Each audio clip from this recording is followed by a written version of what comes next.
নমস্কাৰ। উজনি নামনি বৰাক ব্ৰহ্মপুত্ৰ সকলোতে ৰাইজৰ দলৰ সভাপতি অখিল গগৈ ডাঙৰীয়াই ৰাইজৰ দলৰ সাংগঠনিক তৎপৰতা বৃদ্ধি কৰিছে আৰু সমাগত যি BTR নিৰ্বাচন, এই নিৰ্বাচনতো অখিল গগৈ ডাঙৰীয়াই এন্ট্ৰি মাৰিছে।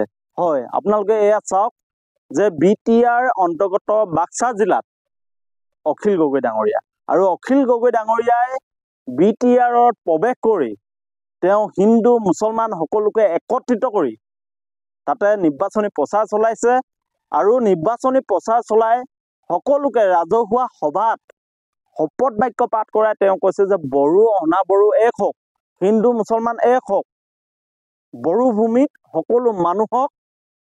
সকলো মানুহৰ পৰিয়ালত একোটাকৈ চাকৰি দিয়ক।